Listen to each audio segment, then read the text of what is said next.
rolling through the house, gonna see what's the matter with the baby. Then a bawling and a squalling and a kicking on the wall. Well, I guess it's tough to sleep. Before she was a legend, Loretta Lynn was just a girl from Butcher Holler, Kentucky, poor, determined, and raw. Country music would go on to celebrate her rags to riches story, transforming her into the coal miner's daughter, a woman adored for her authenticity, strength, and voice. But what the industry glorified in the spotlight, it often ignored in the shadows. Behind the rhinestones and ovations was a woman who didn't just live country music. She survived it. Loretta's journey wasn't carved out in fame and glory from the start. She was born into poverty, raised in a cabin with no electricity, no running water, and far from the spotlight of Nashville. At 15, she married Oliver Lynn and soon found herself raising 4 children while still a teenager. Her first guitar was a second-hand rescue from a pawn shop, costing just $17. With no training, she taught herself to play between chores, writing songs on the backs of envelopes and scraps of paper. She didn't have a label or an agent. What she had was grit. She and Dude drove back roads, slept in cars, and begged DJs at diners and small-town stations to play her debut, Honky Tonk Girl. It wasn't glamorous. It was survival. When she finally made it to the Grand Ole Opry, it wasn't warmth she received, but resistance. She was told what not to sing about: birth control, female anger, or anything too personal. But Loretta didn't listen. The Pill wasn't just a song. It was a revolution. It challenged the very men who wanted her to stay quiet. Though banned and condemned, the song rose like wildfire because women heard their own truth in her voice. Loretta wasn't a darling behind the curtains. She was a disruptor. The more she sang, the more powerful her songs became, and the more the establishment grew uneasy. Backstage, the applause faded into whispers, and the smiles from executives became colder. One rainy night in 1974 at the Opry, during a rehearsal, a mysterious stagehand handed her a note. No words, just a time and a room number, 9C. Despite knowing the Opry like the back of her hand, she had never heard of this room.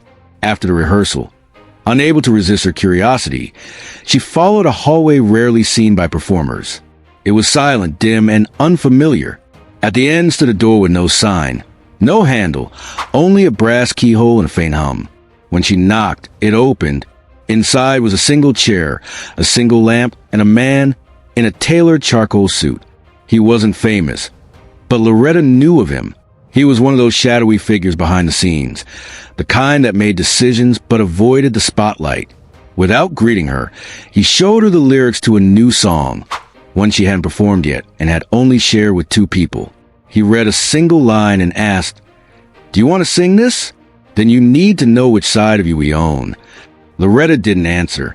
She left the room shaken, walked past her dressing room and out into the parking lot. There, without a word, she burned the dress she planned to wear that night. Light pink, floor-length, innocent. She stood watching it burn, her face pale, her hands shaking. She performed that night, but not the new song. She sang something safe, something soft. Later, she wrote 6 words in her journal in red ink. "They touched my voice tonight again." Below, she circled and then crossed out 9C. Something had changed. On stage, she was still Loretta, all fire and steel. Off stage, she became more guarded, more watchful. She began to record everything: mic failures, strange glances, last-minute changes, and who avoided eye contact after dark. But Loretta wasn't alone. Slowly, she became aware of other women, other stars who bore similar invisible bruises. There was an unspoken sisterhood at the Opry, women in sequins with fire in their voices and pain in their silence. Dottie West was one of the first to speak plainly. After a show in a smoky hotel bar, she told Loretta, "They want us pretty, not present. If they touch your songs, they'll eventually touch your skin." Dottie's smile never faded, but her eyes told the real story. Then there was Naomi Judd, bold and brilliant. In her final years, she began sending Loretta Strange cryptic notes, bits of lyrics, pages torn from the Bible with messages like, "If I go quiet, it wasn't my choice." Loretta kept that note in her nightstand, rereading it like scripture. Skeeter Davis, another Opry icon, was banned after calling out the church's role in perpetuating the silence. She wrote to Loretta, "They're not angry at what I said. They're angry that I said it publicly. These weren't isolated incidents. They were a pattern." Loretta knew now that Room 9C wasn't just a room. It was a symbol, a method of control. Every woman had her own version of it, a moment when she was forced to choose between silence or exile. Loretta kept track of it all, transitioning from personal journaling to record keeping. One name kept surfacing, Conway Twitty. Their chemistry was undeniable, their duets electric. Fans speculated about romance, but Loretta always denied it. Still, she admitted privately that Conway witnessed something that night. He looked her in the eye, then looked away. She didn't hate him, but she never forgot. In their world, survival didn't mean safety. It meant self-defense. Loretta didn't wear her fame like a crown. It was something she had to fight for. In her final years, she retreated from public life. Hurricane Mills, her ranch, grew quiet. No more tour buses. No more press. But silence didn't mean surrender. Instead, she began organizing her truth. In a locked drawer inside an old desk in a guest cabin, she placed a leather notebook filled not with lyrics but with testimony. It contained memories too dangerous to speak aloud. Setlist sabotage, technical failures, names of men in positions of power, and moments when the curtain failed to rise. It chronicled every time they tried to break her. They never succeeded, but they bent her. In October 2021, a young music researcher named Avery arrived at Hurricane Mills. She wasn't expecting to meet Loretta, only to gather quotes for a piece on underrepresented women in country music. While waiting for tea, she noticed a desk. A drawer was slightly ajar. Inside was a notebook. On the first page, "If you're reading this, you were meant to." When Loretta returned, she wasn't angry. She sat beside Avery, opened a final page, and said, "They thought I was too country to remember, too nice to write it down, but I did." Within 2 weeks, she sent a notebook and 2 sealed boxes to a library in Louisville with legal trust. If they tried to rewrite her story, the truth would be ready. Loretta didn't mention it again, but those close to her noticed a change. She smiled more, not the smile of forgiveness, but closure. She never had a farewell tour or a goodbye concert. No final bow, no choreographed tributes. She didn't want one. She understood that stage farewells were just another attempt to smooth over what had never been smooth. When news of her passing broke in October 2022, the industry rushed to honor her. Framed photos, radio tributes, kind words from male colleagues. But something felt missing, something unspoken.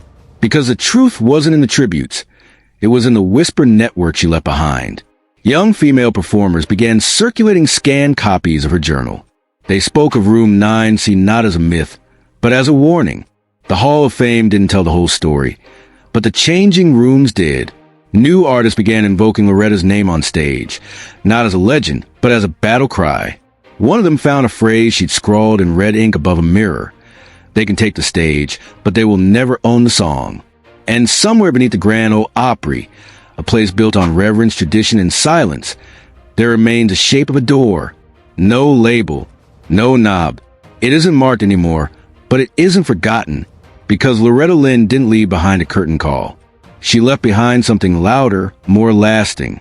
She left an echo, and echoes do not ask permission to be heard. But the echo of Loretta Lynn didn't end with tribute specials and candlelight vigils. It began to evolve, to resonate, to haunt the corners of country music that had long gone untouched. The industry that once shaped her was now being reshaped by her legacy. Not the polished image they celebrated, but the raw truth they had long tried to suppress. The whispers of Room 9C became louder. Not just a room, not just a place. A metaphor for everything the industry demanded women sacrifice in exchange for a spotlight. Young artists, especially women, began asking different questions. Not just, how do I get record deal? But, what will it cost me to be heard? Loretta had asked that question silently. With every song she released that they told her not to write, now others were asking it aloud. The notebook Avery discovered became a kind of modern scripture. Shared quietly, never posted online, passed through hands like contraband. It became known as the Fire Journal, a name drawn from the story of Loretta burning her pink dress that rainy night at the Opry. Each woman who read it left a note in the margins, a signature, a memory, a piece of their own story etched beside Loretta's. One such woman was Emmeline Shaw, a rising star from Mississippi. At 23, she had already opened for major acts, appeared on late-night shows, and was in line for her first CMA nomination. But what no one saw was her own encounter with Room 9C. Hers wasn't a literal room either. It was a contract clause, buried in legalese, that gave her label the right to final review of any lyrics deemed inconsistent with brand tone. She wrote a song about postnatal depression, her sister's story, and was told to shelve it. It's not relatable, her producer said. It's too heavy. When Emmeline read Loretta's journal, she found an entry from 1977 that nearly matched her own word for word. That was the moment Emmeline stopped asking for permission. She released the song independently under a pseudonym. It went viral on TikTok, not for its polish but for its pain. Thousands of women commented, not knowing they were listening to something inspired by the voice of a woman born before Elvis Presley recorded his first track. Emmeline later revealed her identity in a podcast titled The Women Who Weren't Allowed to Speak. In it, she read excerpts from the Fire Journal, changing the names to protect the living but letting the truth breathe. The podcast triggered what critics would later call the Second Country Reckoning. Artists who had been blacklisted or buried came forward. Some had never spoken. Some had tried, only to be silenced, blackballed, or conveniently erased. One of the most powerful voices to resurface was Lucinda Dyer, a once promising songwriter from the late 80s who vanished after a nervous breakdown. She'd written hits for others but never received credit. After hearing Emmeline's podcast, she emailed her a photograph. Loretta, backstage in 1986, handing Lucinda a folded napkin with 3 words, "Don't let go." Lucinda had let go for decades, but that picture brought her back. She published an essay in The Atlantic titled The Day I Was Erased, detailing the night she was removed from a writer's room for suggesting a female protagonist leave her abusive husband. That's not the kind of story country fans want. The executive had said, the man who said it, still working, still powerful, still shaping the voices of tomorrow. But tomorrow was starting to sound different. Behind the scenes, a quiet revolution was building. Music publishers, often the gatekeepers of stories, were now receiving more pitches than ever for songs about motherhood, aging, chronic illness, queerness, loss, and anger. And they weren't rejecting them outright. Not anymore. Something had shifted. Something that couldn't be undone. Loretta's journal became more than a relic. It became evidence. In 2024, the University of Louisville unveiled a Lynn Archive for Unheard Country, a permanent exhibit housing Loretta's documents, Naomi Judd's notes, Skeeter Davis's band sermon, and Dottie West's handwritten lyrics. The exhibit didn't present them as victims. It framed them as prophets, voices ahead of their time, punished not for what they lacked, but for what they dared to say. The room housing the Fire Journal had one inscription on the wall. If they touch my voice, they'll never touch yours. But not everyone embraced this wave. Country radio remained a battlefield. Despite growing pressure, women still struggled for equal airplay. For every Emmeline who broke through, there were dozens left behind. Men dominated the charts, and labels played it safe. But the audience was evolving. The silence that once protected the system was now a risk. Platforms like Substack, Patreon, and TikTok allowed women to bypass traditional channels. Some made careers without ever signing a record deal. Others walked away from the spotlight completely, finding freedom in writing, producing, or mentoring instead. One unexpected torchbearer was Loretta's own granddaughter, Anna Lynn. Soft-spoken and bookish, she had no intention of performing. She worked as a journalist, specializing in oral histories. After Loretta's death, Anna spent 2 years interviewing the women her grandmother had written about, some still in the business, others who had vanished into ordinary life. The result was Broken Strings, The Stories They Buried, a best-selling book that did more than tell the truth. It documented it. Anna found former Opry stagehands who remembered Room 9C. not all sinister. Some were just complicit. One said, "I didn't know what was happening. I just knew women came out of there quieter than they went in." She found a janitor who remembered the fire alarm going off the night Loretta burned her dress. "Nobody looked into it," he said. "They just told me to mop up the ashes." Perhaps the most chilling interview came from a former executive now in hospice care.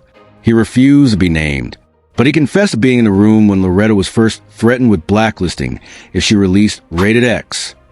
"She didn't flinch," he recalled. "She stared at us like she was memorizing our faces for the day we'd fall." And fall they did. One by one, the men who kept silent, who enforced silence, began to be named, not in a scandalous expose, but in stories, in liner notes, in podcast credits, in memoirs. No lawsuits, no headlines, just a slow, steady removal of reverence.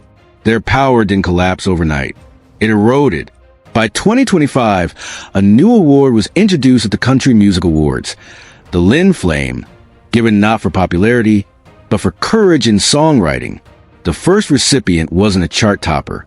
It was a band of 3 indigenous women from Oklahoma who sang in both English and Cherokee.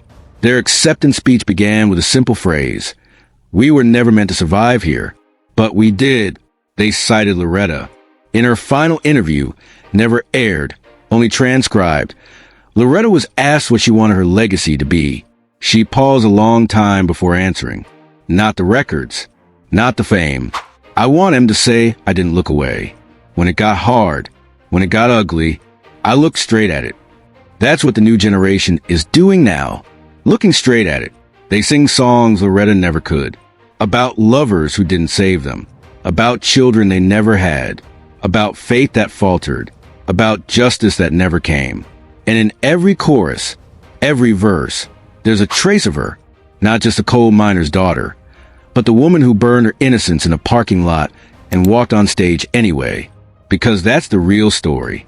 Loretta Lynn didn't just survive country music. She changed it